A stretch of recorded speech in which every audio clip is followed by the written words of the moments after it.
I look at the cash basis also, and the chart to the right here. This is the futures chart of the United States dollar index. Um, if you like these types of charts and you want to subscribe to them, it's not very expensive. All things like $25 a month, but you can get that at pricecharts.com. You don't need to pay for futures charts, but I do prefer this format because I'm used to reading them since 1990s. I've just grown accustomed to having them in my repertoire. Now, I like to use SMT concepts to spot diverging highs and lows between the USDX and relative price points in the fiber and cable. And you know that as my USDX SMT, and I look for the bond and USDX SMT as well. Major stock market indices. Okay, the major stock market indices are one of my favorite tools to gauge long-term price swings. If we are failing at highs on the daily charts as we see here in the image to the right, this suggests a possible risk-off scenario. Expect weaker stock prices and possibly foreign currencies. The US dollar index will confirm this with a rally at support at the same juncture. Simply reverse for risk-on scenarios. The markets as a whole are interconnected, and it pays to monitor them and hunt for clues. The CRB Commodity Index. Okay, now I usually watch this on the cash basis, and you can get that from the pricecharts.com. I'm sure if you do a Google, you probably find it as well. But again, I just really like this chart. I think it's real crisp, and when you print them out, there's nothing like printing out charts and marking them up by hand. I'm like a Flintstone caveman. I like being able to carve up some notes and draw over my charts. I like sharing with you guys electronically, but if it's going to be a matter of preference, I would love to have printed charts every single day. This is my opinion, really. Now, I like the CRB index because it usually has a inverse relationship to the dollar index, and I like to confirm a swing higher in the dollar with shorting fiber and or cable with a CRB decline. Now, the CRB index tends to be a little bit early and can warn of possible long-term shifts in the trend. It's a dynamite tool to use for major market analysis and pinning down long to intermediate term directional bias.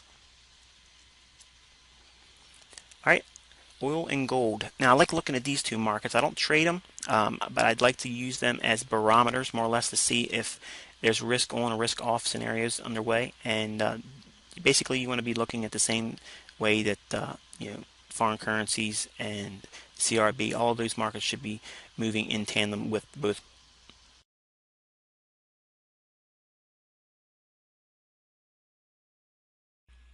Okay, we're looking at the T-note yields. Okay, these are going to be the 2-year, 5-year, and 10-year. And you can look at the legend up here to determine which is which as we go through. And what I'm highlighting here is when there is a divergence between these yields. Okay, these are T-note yields. And this line is not the T-note price, it's the actual T-note yield. So the yield is actually an inversion of the futures charts price of the T-note. Okay, so I kind of monitor both, but the yield, when you monitor it like this, it will basically mirror what foreign currencies should be doing. In other words, as the yields were increasing here, that would have been bullish for foreign currency. And contrary, as the yields drop, that would be bearish for foreign currencies. Okay, you see these confirmations in your technicals on your charts. In other words, if there's a buy signal for foreign currencies in your daily charts or respective time frames that you trade, and there is a sell signal being confirmed in the US dollar, that is a confirmation that you probably got a good probability of a nice swing for your respective time frame. Now, what we're referring to here is a daily basis. So this is really going to give you a buy program or sell program. Okay, this is the beginnings of a buy program. And this is the termination of a buy program and a beginning of a sell program. Now, the main thing as I want you to focus on is that there's typically a 3 or 4 month cycle. Okay, it's like almost like a quarterly effect that takes place in the yields, and it's based basically on interest rates and macroeconomics and things of that nature. But I'm not going to bore you with that here. But just basically, if you look at the charts and on a historical perspective, you'll see that that is in fact what happens on the average. Now what we're going to do is we're going to talk about, at the time of this recording, this is June 2012, and what I'm looking at is trying to go over why we saw the precipitous slide in the foreign currency market, namely the British pound and the Euro USD pairs, cable and fiber. And we're going to look at how that relates to these yields here. Okay, and what we're looking at again on this chart is the United States 10-year, United States 5-year, and the United States 2-year T-notes. Okay, and again, these are the yields. And basically what you're looking for is at specific times seasonally and quarterly, there will be a divergence that posts in these yields. And that looks like this. We have, it may be a little difficult to see, I understand, but the orange line here, which is the 2-year, the high made back here is lower than the high it made in March-April time period, okay, or actually in March 19th. The high here on the 10-year was just about equal, and same thing here, we have the 5-year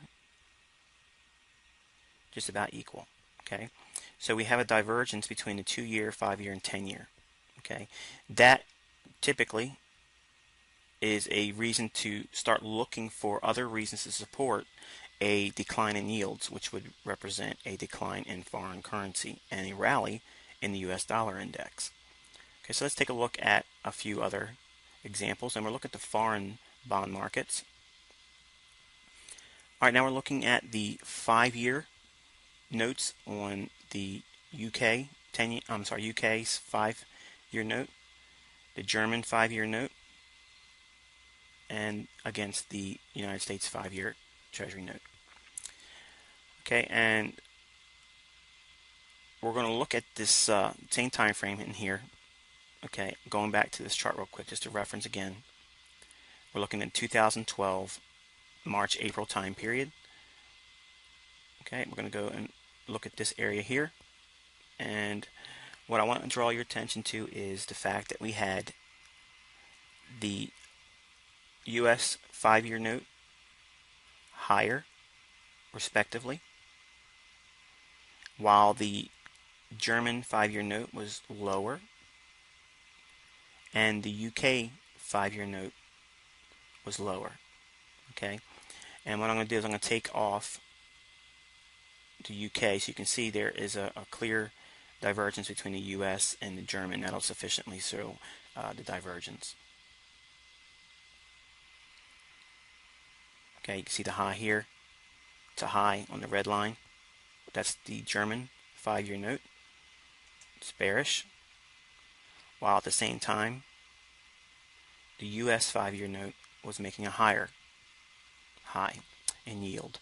Okay, and then you saw them slide together. That is a yield SMT divergence.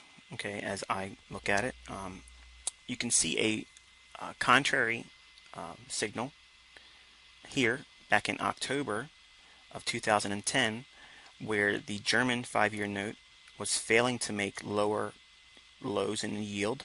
At the same time, the US 5-year note was making a lower low. Okay, and then we saw both yields increase together.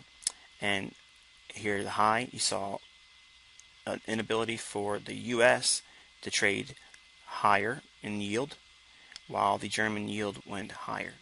And you can see there was the shift in the major market sentiment. And that's really what this is measuring, market sentiment, because you're chasing the yield, okay, and the market's always going to seek yield. Okay, so if the yields are increasing, that's going to be bullish for major currencies, and it's going to be bearish for the dollar, and vice versa. And we've seen the same thing here in this April 2010. Okay, the US 5-year made higher highs, while the German 5-year note was unable to make equivalent new highs. And there was your shift. And notice this is happening March, April time period. And we just recently, at the time of this recording, also had another divergence, which is a continuation of this longer term downtrend in the yields. And again, here is a 10-year comparison. We're going to compare the German, which is the orange, the UK's green, and the lighter orange is the US 10-year Treasury note. You can see that same thing happening here, where the German was making higher highs, while the US and UK 10-year notes were failing to make higher highs in their yield. And the same thing is also that low it was formed in the fall of 2010. We saw the German 10-year failed to make lower lows in yield, while the US Treasury made, on its 10-year basis, made a lower yield, and the UK failed to make a lower yield also. And then that was your sentiment shift to bullish, and that would have been looking for buy programs on major currencies and sell signals, okay, in the dollar. Okay, in other words, the dollar would have been declining all during this period here, and at this point where we saw a major shift, okay, and the yield diverge, the sentiment now was going to send the dollar bullish, and then major currencies on the foreign would be declining. So that would be a risk off scenario here, or a sell program from Forex, and this is a buy program, okay, where the current foreign currency markets would be rallying, and the US dollar at this time period would be declining. Okay, so just basically think in terms to make it real easy for yourself. When the yields are going up, the foreign currency markets should be trailing in sympathy, okay, because they're going to chase yield. And as the yields drop, foreign currencies are going to chase that down as well. There won't be any demand for that foreign currency, and there'll be a flight to safety in the form of going back to the dollar and buying bonds. Okay, so again, there's an inverse relationship between the bond market itself and the yield. As bonds would go up, the yields would drop, and vice versa. Okay, so that's basically the panoramic view of a risk on, risk off scenario, and determining buys and sell programs on the daily basis. And this is one really strong, powerful way of keeping yourself in sync with the macroeconomic view. And you don't have to go through all this economic data. This is visual for you. You can see it happening. Just every 3 to 4 months, just look for a shift to occur. And when you start seeing these things occur on the yield, okay, that's when you want to be looking at your price charts and looking for maybe some top formations and some reversal scenarios, okay, and same thing in here. So we're using seasonal tendencies, cyclical analysis, and the yield analysis, where the market will always seek yield, and if yields are dropping, that's going to be bearish for major currencies and bullish for the US dollar.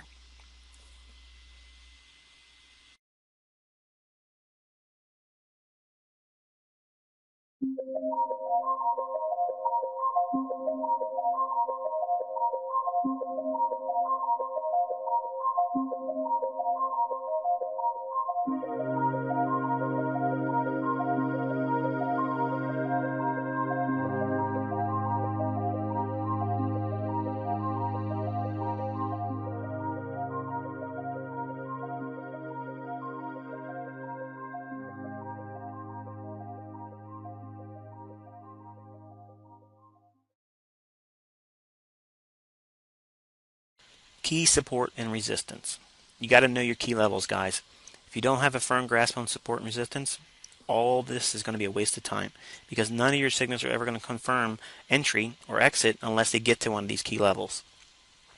The cornerstone to your success in trading will be your patience in determining high time frame key support and resistance levels and waiting for the setups to form at those same levels. Once you have directional bias based on the major market analysis, you identify key price levels from the 60-minute chart up to the monthly, nothing less than a 60-minute chart, and ideally the daily basis is optimal.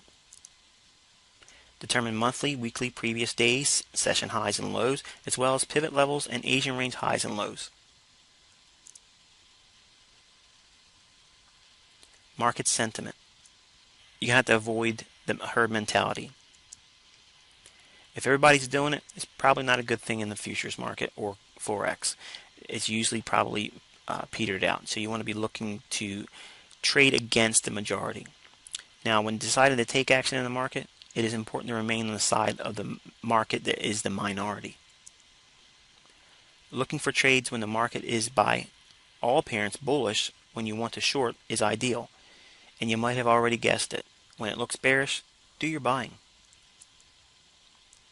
This might sound rather obvious and elementary, but consider how little actually followed this mindset. Consider the intraday Judas swing, for example. This is a sentiment play by all standards, and it's used to quantify an entry in the opposite direction.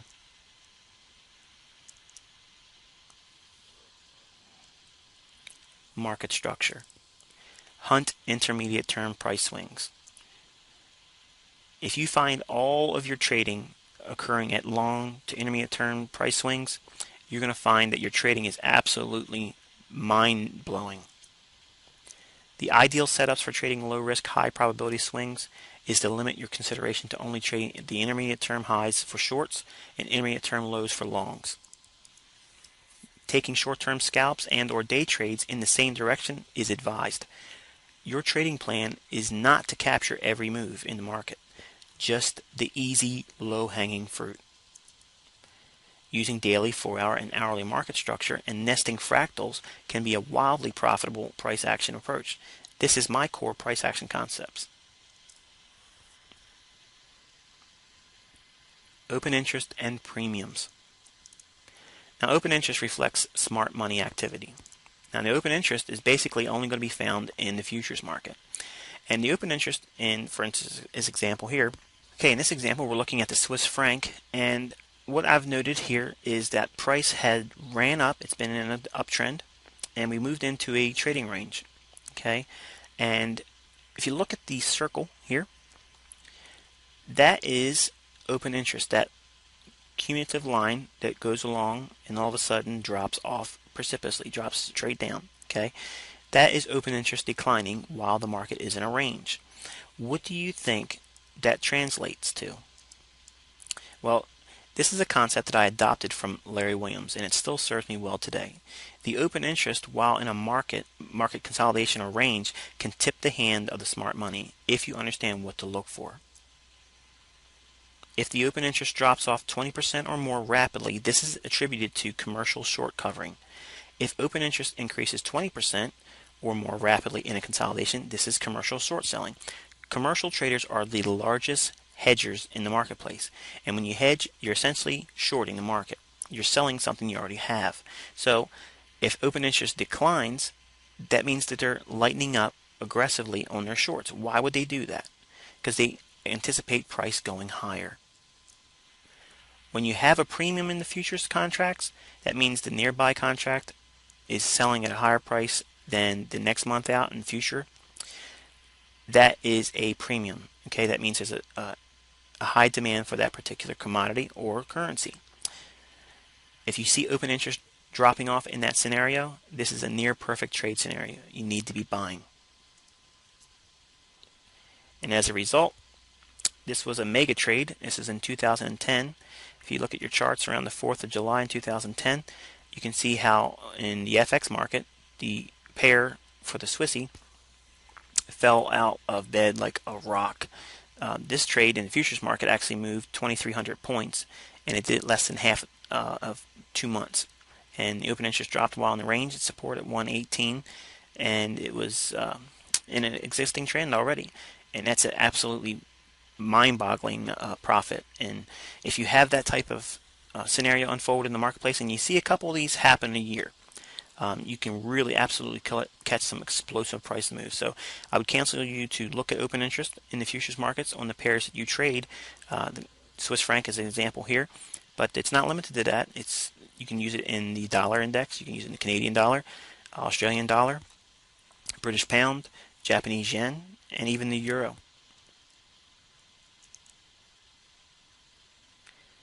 Higher time frame directional bias. Maintaining a focus on the weekly, daily, and possibly the 4-hour time frames will keep your trading in the highest probable direction. Look for support or resistance on these levels to determine where price is trying to reach to. If price is trading lower on the daily, look for an old low or high in the left side of your chart to determine if there is time and price available for trade given that direction. Reverse for looking for buy setups. The main point is to keep the higher time frame in your trading. It really does pay off.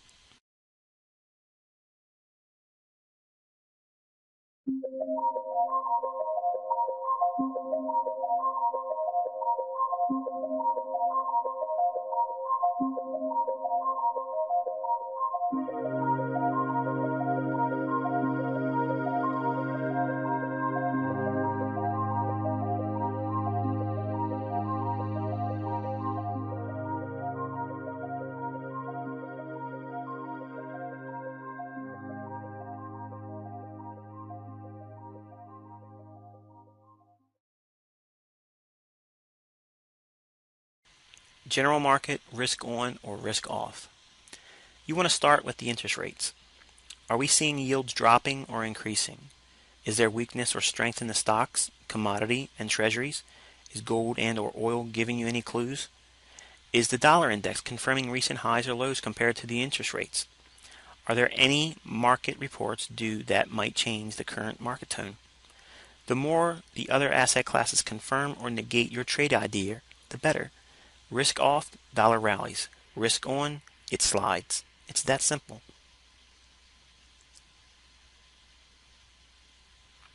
Anticipatory stage of analysis. This is the stage of analysis where you will spend the majority of your time. It is on the weekly and daily time frames. Since the trades are based on these higher time frames, there might be a few days or so before a trade actually sets up. But don't worry, that's a good thing. You want to track the interest rates. You want to be paying attention to COT, commitment of traders reports, major market indices, seasonal tendencies, key support and resistance levels, and intermarket analysis with correlated assets. This stage of analysis is the foundation to your successful trading career. Execution stage of analysis. This is the stage of analysis where you hunt setups based on the insights and conclusions you arrived at in the anticipatory stage of analysis. If risk is on, look for setups to buy currencies and confirm these setups with higher moving or poised to rally stock indices, CRB, oil, gold, and SMT concepts.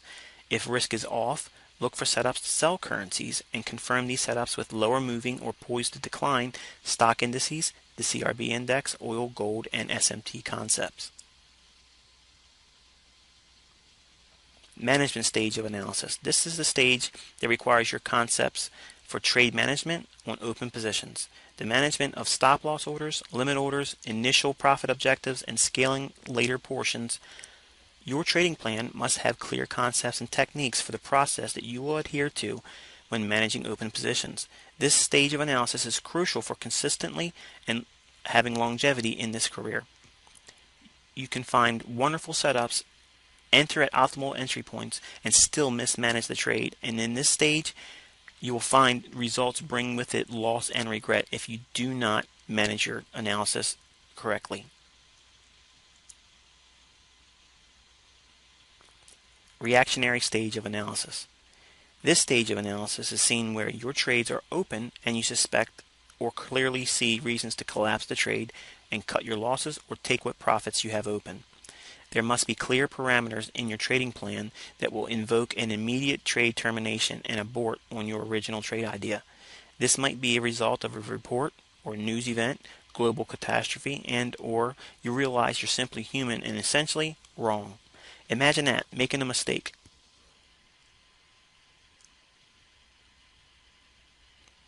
The documentation stage of analysis.